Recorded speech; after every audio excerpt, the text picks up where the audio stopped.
Hello and welcome to another edition of the Game Sports Podcast powered by 91. And we have two segments for you today. In the first segment, I will be joined by Connor Henderson, and we're going to get into all the news around the Diamond, including the MLB Trade Deadline and the MLB Draft. And then Dave and I will be breaking down the Summerslam show that was, and we'll see how I fare in a new blind ranking. Let's go.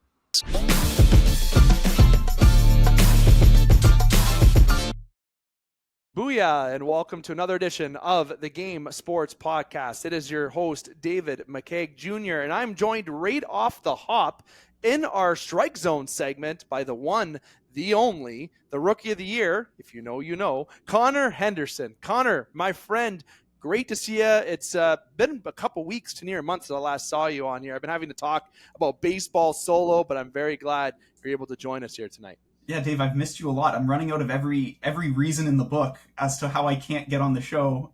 And I'm really excited. Today we get to talk about MLB Draft, MLB Trade Deadline. We're going to talk about some cool injury news with pitchers, Paul Skeens. And then I heard that we were even going to do some top 5 blind rankings, which is the new hot thing on TikTok. And I've never done it before, but you mentioned you did it with Parr on your hockey show. So I'm excited to get that rolling as well. Oh man, it's so fun doing those, and I gotta give credit. I'm not gonna say it's my idea because it wasn't. Like you just said, it's on TikTok. There's a lot of good podcasters out there, and I'm no free ads, okay. But I will mention I got the idea from Empty Netters. Okay, that was the podcast. I will give them credit. There's a lot of people that do them, right? There's a lot of podcasts that do them for hockey, for any podcast that you're doing. But obviously here on the Game, we talk about all sports, and obviously our heavy season right now is baseball. So I thought, why wouldn't we do something with Connor, the intelligent Connor Henderson, to bring up a blind ranking and do different ones each segment? And to add, Connor, it is a holiday show, and we tend to always have holiday shows, okay? Like a civic holiday here in Canada.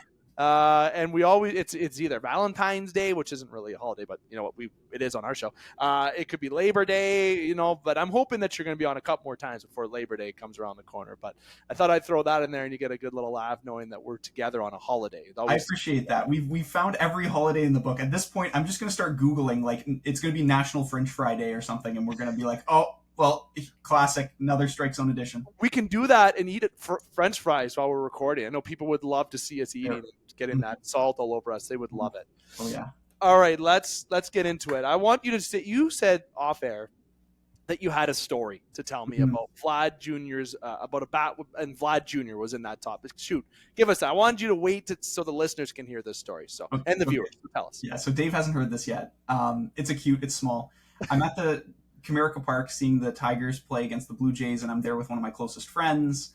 Both of our girlfriends are there, and there's this guy who's selling used bats, and he's got all these players, and they're certified, and you know they've played in the game, and we're walking by, and oh my god, they had the sickest looking, like cherry kind of oak red sort of Vlad Guerrero Jr. 2 Vlad Guerrero Jr. bats. 350 USD a pop. And I was sitting there doing the conversions, like, what is that? It's like $500. Can I even get that across customs? Like on a half day trip? Like, and we started joking. We're like, hey, wouldn't it be funny if we, and we were like, me and my friend, we were like talking ourselves into buying while our girlfriends are standing in the back. Like, what are these guys doing? Like, these guys are nuts. And then at some point something awoke in me where I'm like, I'm not even a Jays fan. Why am I it was one of those like I just thought it was like such a sick thing. It's so uncharacteristic of me because like I'm the biggest, you know, penny pincher you'll ever see in your life. But we didn't end up buying the bats, but I was so close. And my friend was fully on board to do it. Like we were ready to dive full black. Tigers won the game. It was a good game. Fun time.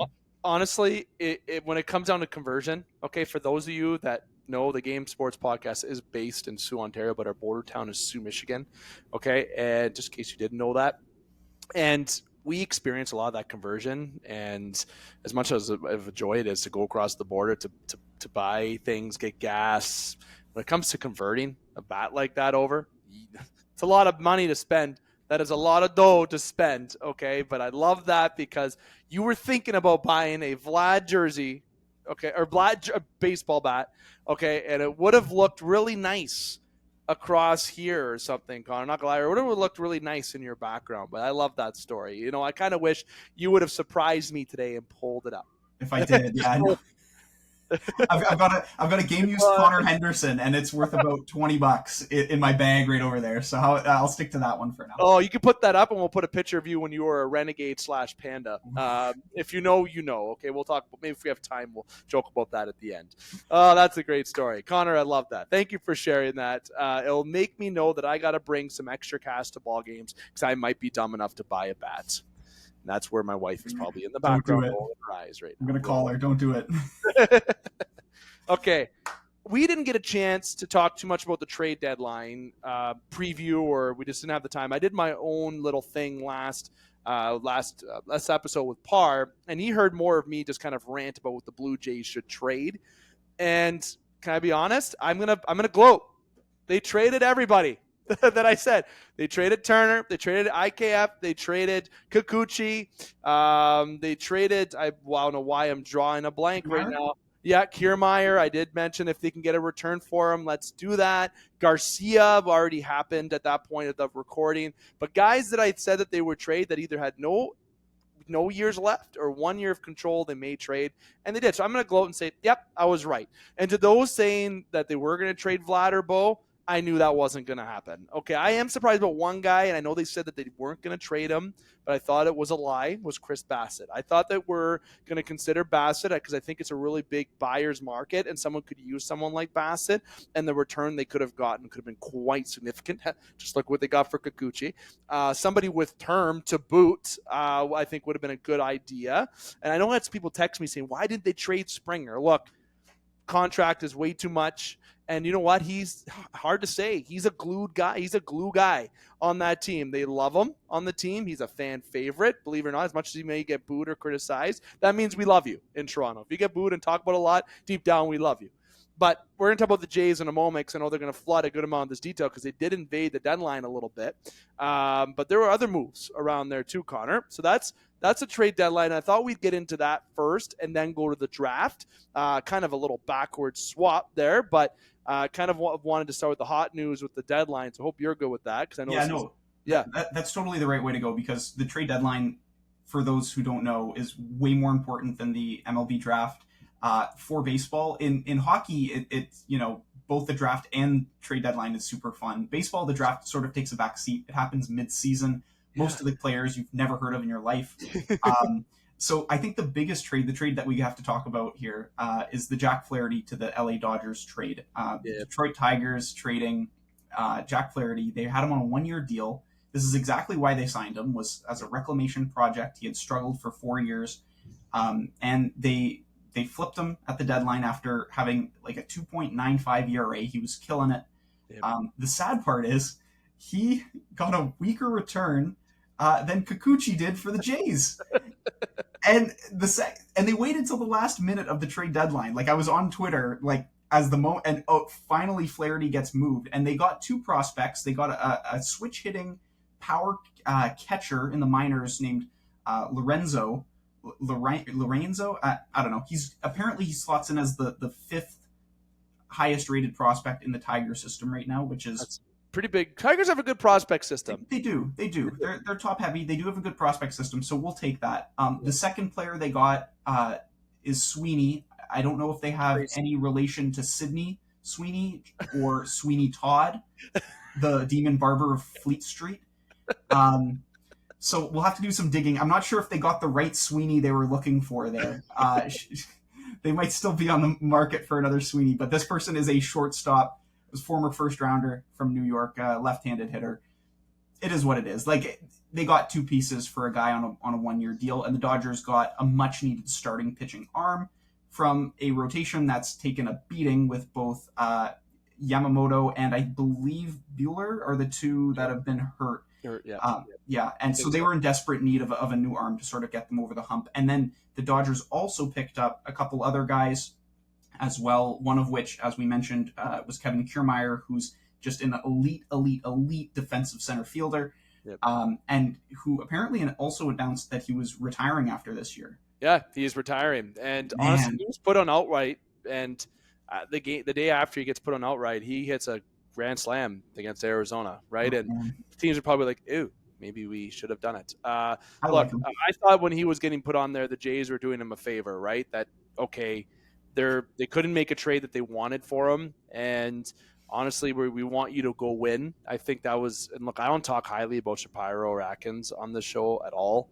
You may as well clip these nice points this episode. I do got some thumbs up to give them, even though they shouldn't be running the team after this year. It's on point. Kiermaier, such a stud defensively. That guy, defense is a big thing in baseball. Okay, you need someone who can catch a ball and not just catch a ball, but make a game-saving stop. Ninth inning, can reach over the thing. He can do it. He can dive. He's also, like I said about George, he's a team guy. He's a glue guy. He's a leader. He could be in that dugout, and he's going to really help push the guys and motivate them. That's kind of how he is. It's too bad that maybe didn't have the effect on the Blue Jays this season, but it did last year. We got to see the Kiermaier get rejuvenated last year because he had a struggled year before that with the Rays.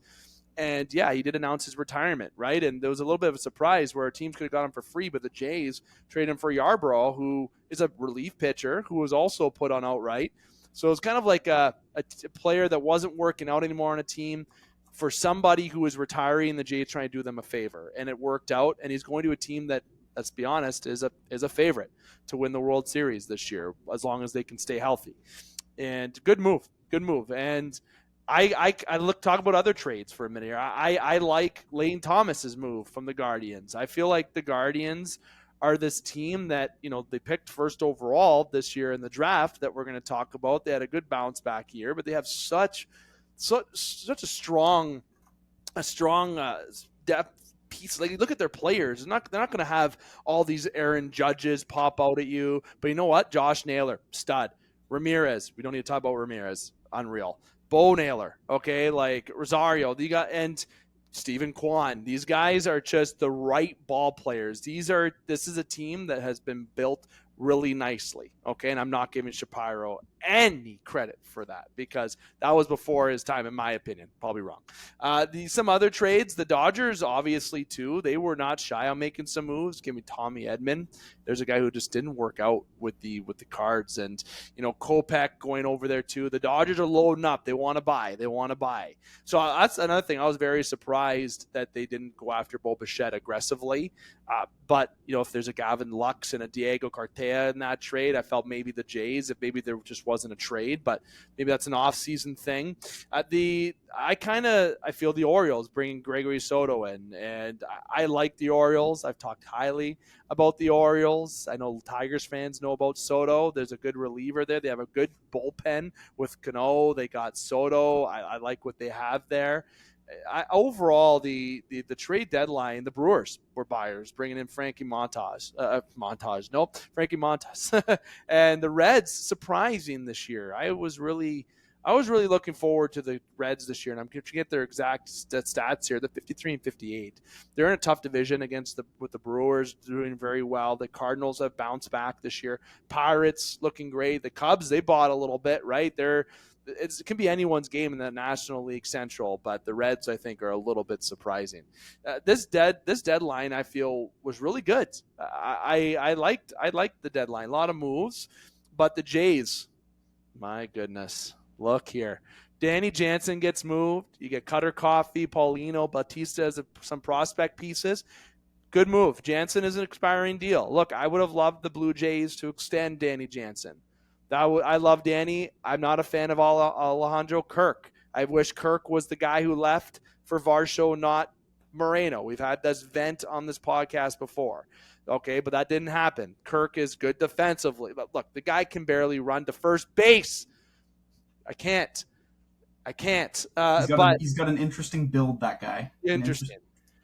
Probably a glue guy, and he's young. But you know what? Whatever. The Kikuchi trade, as Connor already attested to, makes the Flaherty trade look like a robbery. Okay? And Loberfido, watched him these first couple games. Blas goes down. They sent him back down, thankfully. I don't think you should rush him up to this team right now. They decide, and also Wagner, can't forget about Wagner getting there. His dad was in the MLB, right? It's an expiring deal in a buyer's pitcher's market, though. And I know Astro fans were not happy about this trade, but you know what? again, this is a GM that took advantage. Atkins, can't believe this. Here's my first thumbs up. Took advantage of a buyer's market and I think he took his time. The teams knew who the Jays were selling a month ago. They said that we're going to move guys with 1 year left or guys with control to whatever we feel is the best fit. That at that point started these conversations with these players and these teams. And that's where I think they got ahead of the game. They knew they were out early. They knew it didn't go the way they wanted to. And I think that's why these deals worked out so good. And every trade that they made, I feel, was a very good trade. Kiermaier's even. But for Kikuchi, you're bringing in 3 prospects, okay, that are already booster up your depleted farm system. They go from a lower-ranked farm system team to almost a mid-ranked, just 1 deadline, which is so impressive.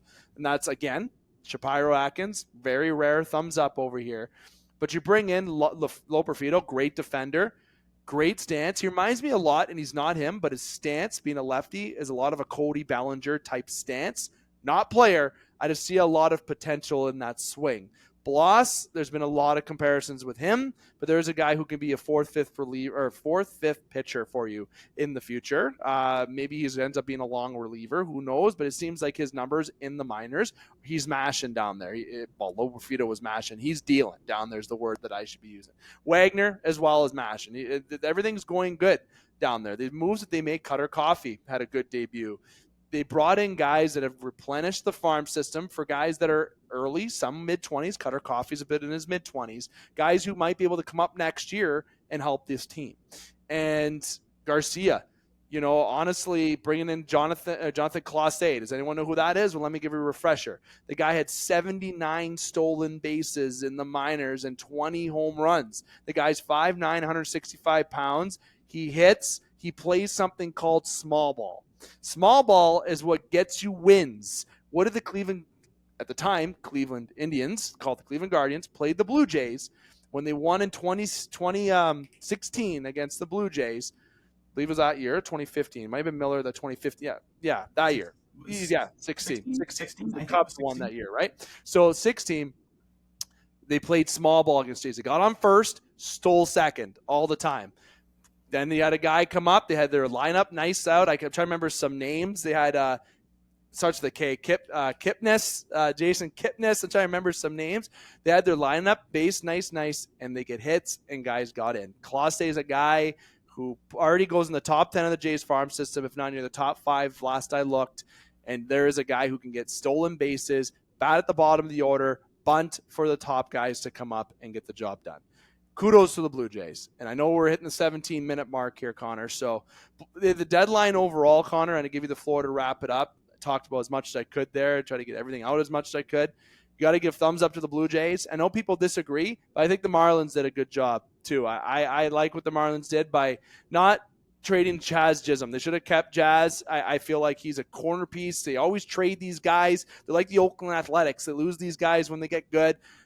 And now the Marlins payroll is lower than what Judge makes in a year. Okay, that's absolutely unbelievable. This team almost feels like it's going to be in poverty for a long time, but they've made a lot of good moves. They have a very impressive, I believe it's a top 3 farm system in the whole MLB. And so I think you got to give them a little bit of credit and give them a little bit of patience because this team is going to come up, and I got to give them credit for their trade deadline. The Blue Jays, the Marlins, and I wish I can put the Tigers on that for the trade deadline moves, but you know what? They are not on it. I got to give 3 to an obvious Los Angeles Dodgers. I feel like they really rounded out the team, a team that's had some injury issues, and once they're healthy by playoff time, they might accomplish their main goal. Connor, any final thoughts about the deadline? Yeah, no, I think the Dodgers did exactly what they needed to do, is inject some life into the lineup to, stabilize things until people get healthy. That's what they needed to do, and that's what they did. And Danny Jansen is a Red Sox, though. My goodness. Times are something. Times are something. Connor, baseball draft before we get to your blind ranking test. Yeah, so I got 3 players that I want to talk about very briefly. First and foremost, the first overall pick of the MLB draft this year goes to the Cleveland Guardians, and they selected Travis Bazana, who is a second baseman out of Oregon. And interestingly enough, he's the first ever Australian player drafted first overall in the MLB draft. So cool. Which is pretty neat. Yeah. One of the other interesting things is, as a second baseman, he's not exactly playing what you would call a premium position. Second base is very important, but it's basically the little brother to shortstop. And the premium positions are center field, shortstop, pitcher, catcher, up the middle defense. Now, second base is technically up the middle, so it's also very important. But a draft like this goes to show that, if you can hit the ball really well, which is exactly what Bazana does, they'll find a place for you. And this guy can do it. He can mash, he can hit. Not quite as much as the person who went third overall, the most popular player in the MLB draft this year, Charlie Condon, 6'6". He's the best hitter in college. The Colorado Rockies snatched him up as the third overall pick, and his hitting numbers are ridiculous. Like, he's one of the best hitting prospects I think we've seen in years. He batted .430 with power this year in college. Ridiculous. I think he hit about 35 home runs on through 300 plate appearances, which, when you get about 500-600 plate appearances in the MLB, the equivalent is like 70 home runs at a .430 batting average. Ridiculous. Scary stuff. Yeah. He'll. That's a guy where, like, I don't care what position, figure it out. First, DH, left field. You find a spot for him. Find a spot. And then third, Bryce Rayner, Detroit Tigers, shortstop, second-rated high school player in the draft this year, but some people had him at the highest-rated high school player in the draft. He was coming into this year as one of the top pitching high school prospects, but he just had a really great year at shortstop, and the Tigers snatched him up. And their top 3 picks were all high schoolers. Last year, their top 3 picks were all high schoolers. Clearly, the timeline is to build through that sort of era, which suggests that a guy like Tarek Skubal, who is one of the best pitchers in baseball right now, who's pitching for essentially league mid, like he's about as cheap as you can find a guy, and he's pitching about as good as you can ever pitch. That's a guy where, with 2 more years of team control, you could probably get an absolute haul for him. And I mean, they should have traded him. I'm sorry. I know we talk about deadline, but if I'm the Skubal, if I'm the Tigers, I'm looking at the Orioles. Okay, who do I want? Is what you look at that system. They should be looking at the Orioles and saying that conversation does not start without Jackson Holliday's name being brought up, right? And then that's where it expedites. I'm so, again, we're not at the deadline again, but I'm so surprised. But he's such a stud. And that was the link, right? Is 2 more years. Now the Tigers, even with Skubal, only have like 3 MLB starting pitchers in their rotation right now, because everybody's either hurt or traded or sucks. So they're doing a lot of these. They're doing a lot of these like bullpen only games. It's rough, but those are my MLB draft guys to watch out for. Charlie Condon to the Rockies, Travis Bonanza to the Cleveland Guardians, and then my guy Bryce Rayner to the Detroit Tigers. Love that. You know what I forgot to say before we go to your blind ranking, because we want this to be a clip, right? Last episode we talked about Vlad. I gave 2 points about the Jays. Atkins and Shapiro should not be running this team, making the big deal trades. Bo, I'm not going to say Vlad because I got Vlad in a second. Bo or if it's Gosman, Bassett, those big franchise potentially altering moves where you can bring in a pivotal young piece or something, that needs to happen in the offseason. That's something I really stressed about after you fire these guys. But after this deadline, I hope they didn't buy time with Rodgers. Okay, you got to look at this year and do a whole change, because this team should be a quick retool, not a change. But my rant is going to go back to Vladimir Guerrero Jr., okay? I didn't get a chance to do a clip about this because of the date, and I want to give it a pure less than 60-second rant about Vlad, okay? Everyone knows, okay, that I cheer for the Blue Jays, okay, and and Connor's a Tigers fan. We talk about all the teams, though. Look at what we did. But behind me is a Vladimir Guerrero Jr., okay? I can't turn. Doesn't matter. Throughout my time, I've seen Roy Halladay, Carlos Delgado. I've seen Edwin Encarnacion. I was too young for Joe Carter's home run. I've seen Jose Bautista. I've bought a few jerseys in my life. I bought a Bautista jersey. I had a Roy Halladay jersey and a shirt. And I've purchased a Vladimir Guerrero Jr. jersey. Okay? Oh, and Josh Donaldson. Those are the 4. Okay? Donaldson, a couple years. I don't know why I bought that. But if you think of those names, did those guys finish their careers with the Blue Jays? No, none of them. None of them did. Delgado didn't. Bautista didn't. Encarnacion didn't. I cannot think back and look back at somebody who has been with this team from start to finish. Is that different in today's era? 100%. 100%. But is Judge going to ever leave the Yankees? Nope. He's not. Is Trout ever going to leave the Angels? Maybe. He probably can't because he's injured all the time. So maybe not. My point is Aaron Judge, drafted by the Yankees, captain of the Yankees, re-signed this year, long-term. He's long-term deal until he's almost 40, if not even when he is 40. He's not going anywhere. I want the Blue Jays to have somebody that is going to be there for a lifetime. Vladimir Guerrero Jr. was technically born in Canada. He has the Canada bloodline in him, okay? And he joined the Blue Jays because, long story short, Alex Anthopoulos went to visit him, one of the only GMs to do what he did to impress his mother and his family. That's apparently the story of somebody that I know that I won't name just in case they message me and listen to the show. And I was wrong. Vladimir Guerrero Jr. needs to be a Blue Jay for life, okay? So let me tell you this. He has been the best hitter in the MLB for the last month. He had a slow start, but this is somebody who has been a tremendous piece of this team and organization, fan favorite. He's been Blue Jay written all over him. The fans need to have somebody that they can always look at and think as the face of this team, someone who's been here, been that Aaron Judge to the Yankees, who he will be. Vladimir Guerrero Jr., let me tell you this.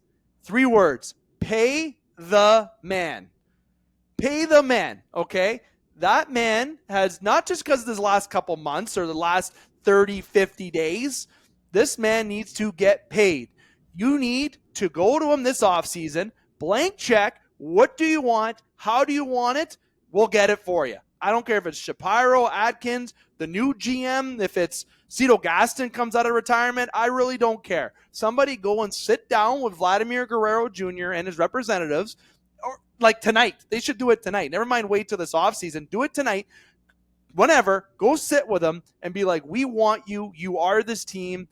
We want you to stay here. What do you want? Pay the man. 20, 25? No, 30. Give him $30 million. Give him a front-loaded deal. Give him a Shohei Ohtani contract where you pay him 65 cents a year until he hits 40 years old. I really don't care. Vladimir Guerrero Jr. needs to get paid and needs to stay on this team.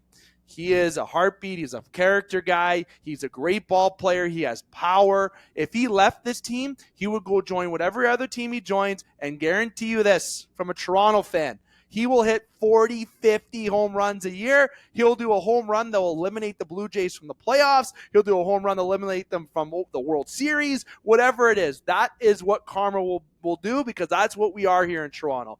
Let's change the script. Pay the man. Keep the man. That is somebody you build this team around. It's Vlad Jr. And All-Stars will look and come here because of that man right here, Vladimir Guerrero Jr. Pay the man. 3 words. Rant. Connor. Love it. I mean, if I'm willing to buy his bat, then the Jays should be willing to to pick up his contract. Rogers Media, baby. They're rich as hell. You were going to pay Shohei whatever the hell you were going to pay him, true or not, $70 million. Is Vlad Shohei? No, he's not. He's not a pitcher. I get it. But you need to keep these guys. You need to keep this guy.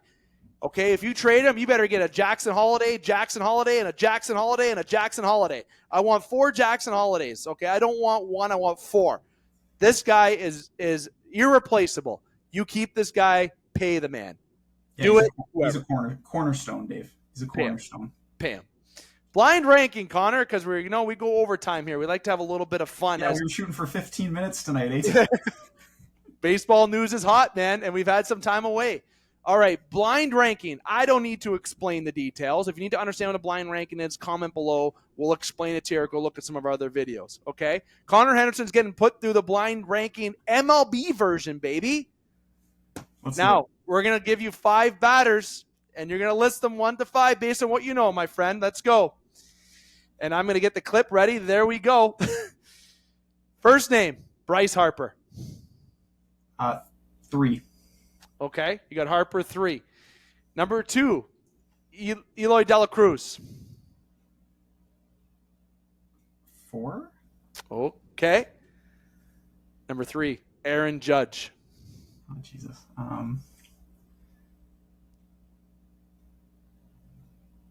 I think Judge is better. 2. 2. Okay. Let's go.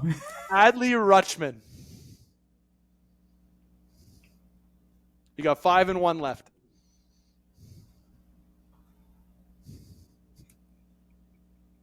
5. Okay.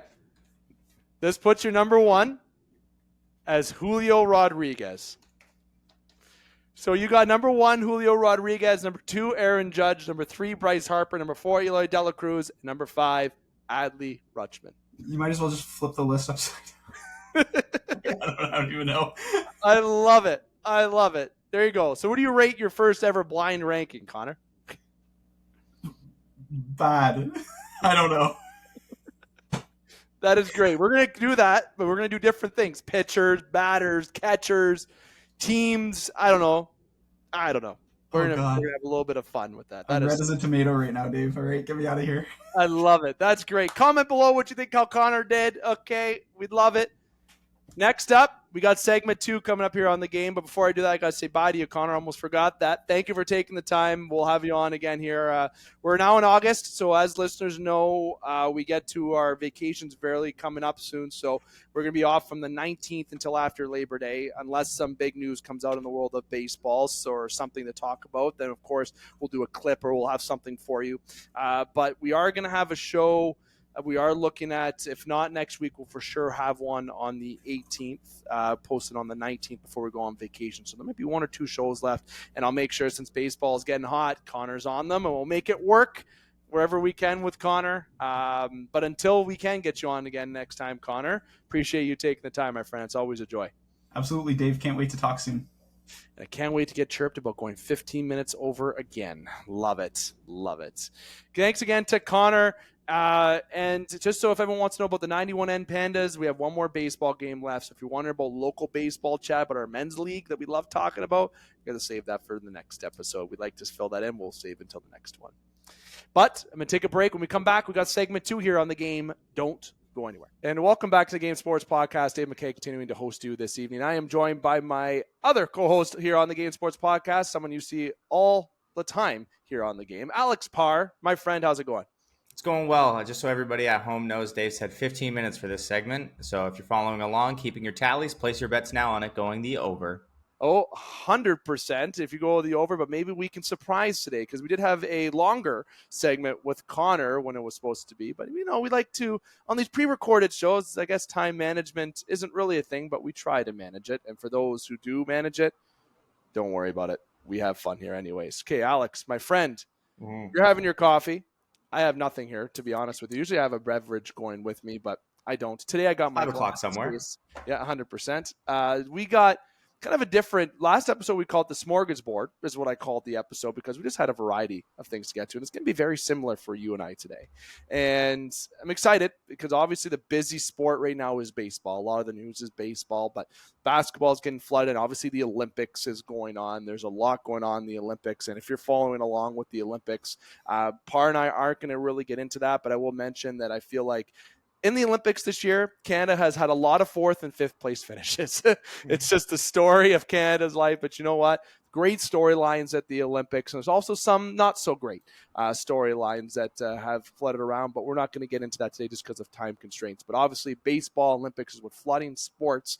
But Parr and I are going to be talking about SummerSlam and hockey. We're going to find other 2 things to talk about before we wrap up because we've already talked about baseball. So let's get into the 2 that we plan to talk about. On the next episode, we'll definitely dive into the Olympics in a little bit more detail for you, an all-around reaction.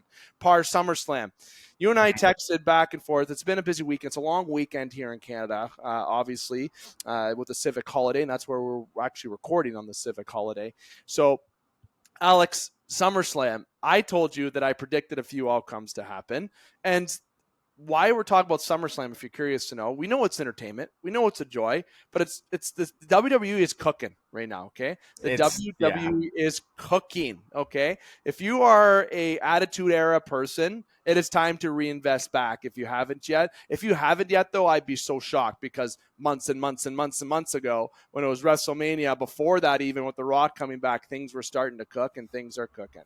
But there were some things that I predicted at SummerSlam to happen. And if you haven't watched SummerSlam, spoiler alert, maybe hit pause and go see the review. Okay, I gave you 3 seconds, sort of, to hit pause on the video. Liv Morgan, Rhea Ripley, Dominic Mysterio comes on out. I have said this. I do not have the clip. I said that Dominic Mysterio would turn on Rhea, and it happened. And I don't know. I thought that wasn't a surprise part. I think you didn't call it.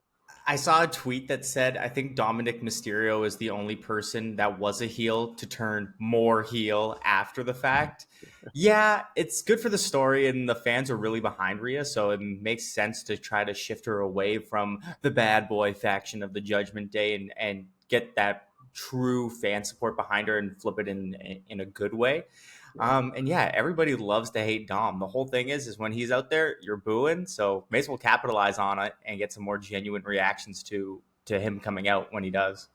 Yeah, 100%. And I think, the Rhea Ripley story, Liv Morgan, if those two, like Rhea Ripley's in tremendous shape. Okay. Like she takes good care of herself. I think honestly, jacked. Yeah, she's huge. Yeah, she's in great shape. And nothing against Liv Morgan. Okay, Liv Morgan's also very athletic. But in a real go, I know people always say in a real go, Rhea would win. You know what? You can't assume that. We don't know who knows what in a fight. But that was tremendous athleticism in that match. I feel like there was a lot of good talent in that ring between Rhea and Liv. And as soon as Dom put that steel chair in there, you're like, okay, I know what's happening here. And it happened, and it's great for the storyline. And Judgment Day, the group Judgment Day, had a very bad day at SummerSlam. There was a lot of things happen, which can transition us to our next point. Priest lost his heavyweight title due to the help, of one of his members in Judgment Day, Parr.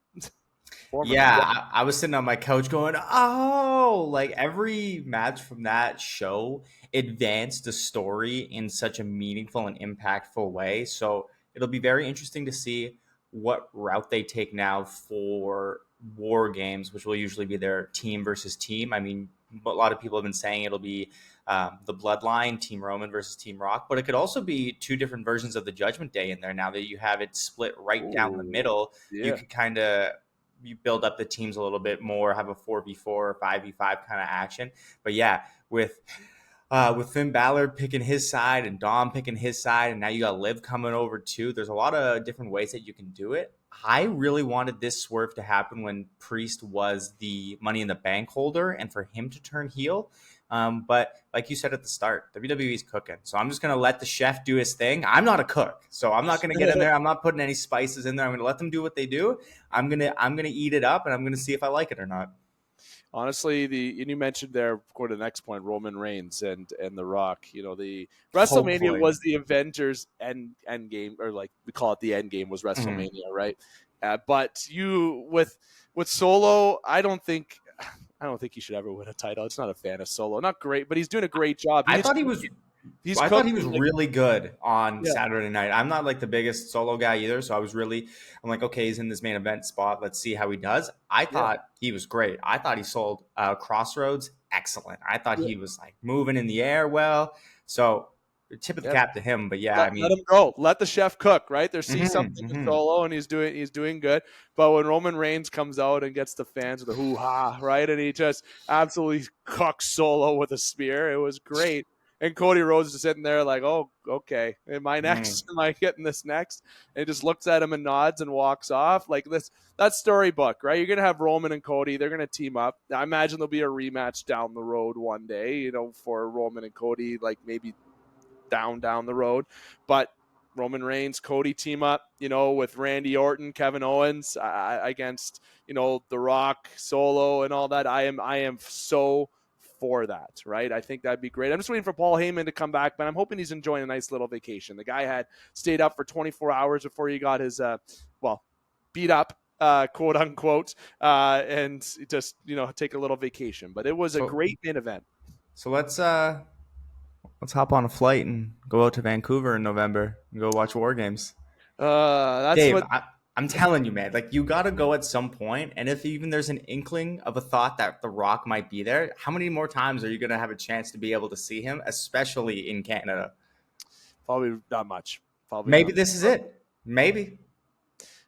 Honestly, Triple H is cooking, and the main event, Cody walks away with the championship belt again. Great entertainment. Look, you don't have to be. Oh, it's fake. It's entertaining. Yeah, whatever it is. But they do I think people are starting to do a better job.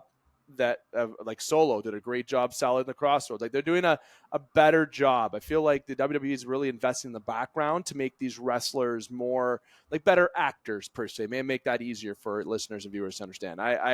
I'm liking the entertainment, but the storylines is what's really making it cook, and it's because it's bringing back the old ones, and it's the wrestlers, the new ones, the Attitude Era ones, whatever ones you want to reference to, are doing a great job. It's the same as a movie. People playing characters and getting you to buy into things that aren't real, but for a moment in time, maybe you forget about that and you're just focused on the story.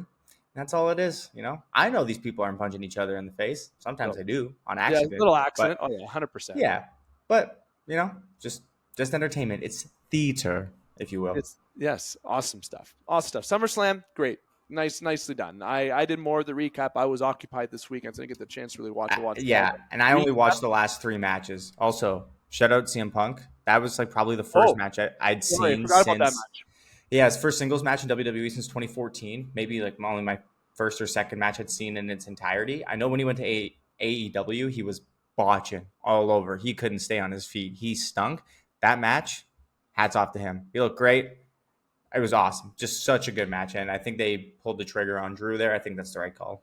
Yeah, 100%. And at the end, a little Seth Rollins turn, create a little rivalry, whatever, a little friction. Storylines are cooking in the WWE. Let us know what you think about the WWE, if you're reinvested or not. Parr, and when it comes to the National Hockey League, there's not too much to really dive into. There's been news. There's been. Yeah, I was going to say, like, what are you even trying to get at here? There's not been too much movement, so we're going to utilize the time that we have for the National Hockey League portion of the show to do more clip-worthy kind of content. That being our 93 redraft, and we're also going to do another blind ranking. But honestly, the NHL season is fast approaching. As crazy that may sound.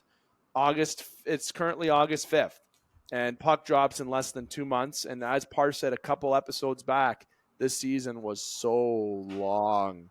Everything was long. Playoffs long. The draft was the next day, essentially. It wasn't. But then free agency a day after that. Yeah, and then you've had all these things. I get the entertainment factor, but look, it's okay to have a slight disconnect. And this August, I'm okay if the news is a little bit less when it comes to hockey. I am great with that, and we can talk about things that are currently going that are hot topics: baseball, the Olympics, etc.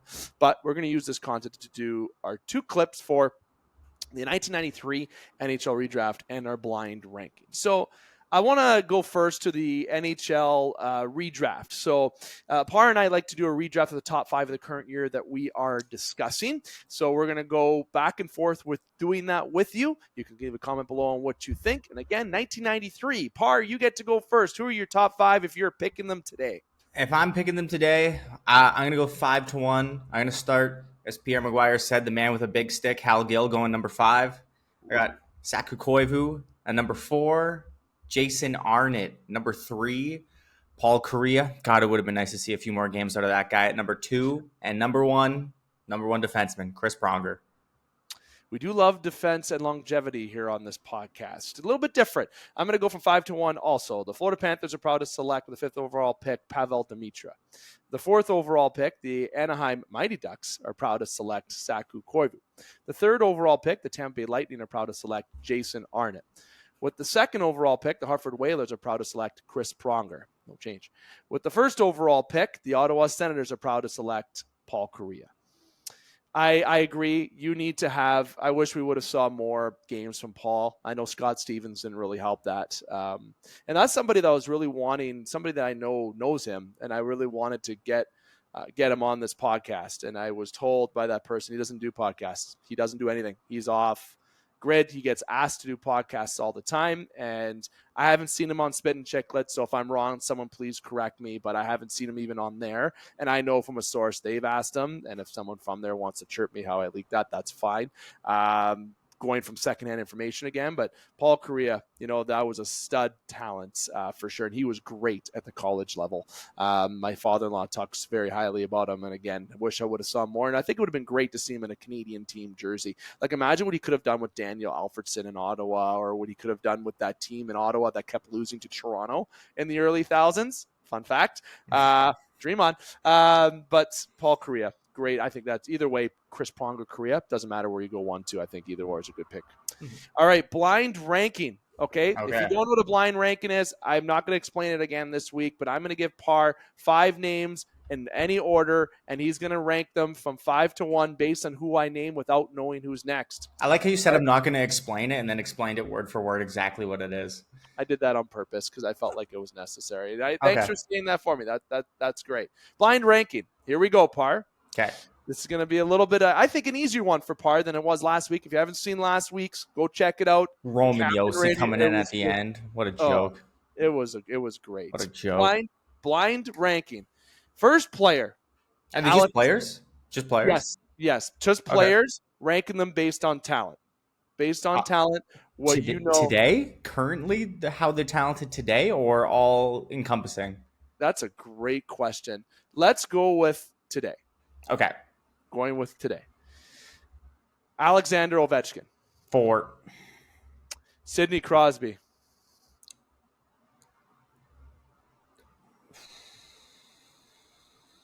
2. Ooh. Braden Point. 3. I like this so far. I need the best and the worst now. Oh, no. Leon Draisaitl.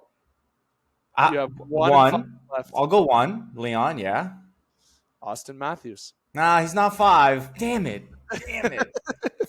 So to recap, you have Leon 1, you have Crosby 2, you have you have Braden Point 3, you have Ovechkin 4, and you have Matthews 5. I would put Matthews at 2, and that would be my only change to that, and then bump everybody down. I think it was really close, though. It was really close. I really liked 1 through 4. No, it's good. These blind rankings, we love the interaction on social media. So please, follow along. Please put your take in. We're going to do different ones each week. I might even do 10. Might throw Parr for a massive loop and throw 10 players in next time. I'd be so down for an episode where we just did blind rankings. We both brought like 3 to the table and then just went back and forth. And then you'd have like a bunch of clips too. Yeah, that's good. We like to do clips here on the show because we know you like clips. The viewers like clips. They like interaction. We know that. We know that. We like to say that we know everything, but at the end of the day, but we do. We do, and we like to have fun. But Parr, like I said at the beginning, I know people have been asking, hey, are you going to talk about the Olympics on your podcast? Look, the Olympics are happening every day. It's hard to talk about. I can recap about Simone Biles. I can talk about that controversy in the boxing ring. You could talk about the Canadians that are like DeGrasse not making it on. There's obviously a lot we can get into about the Olympics, but due to time constraints today, and B, just because of the ever going, we're just going to wait till the end of the Olympics to do a full a recap of it for you and our reaction at that point. So I've had a couple texts about it. It will come. Okay. Woo, Summer Macintosh. Yeah. Yeah. Summer. Oh, so good. I was so surprised not to see Penny in more events. Like, so surprising. Talent is really growing. A lot of young talent at the Olympics. Very impressive. Very good stuff. All right, Alex, I want to say thank you for taking the time.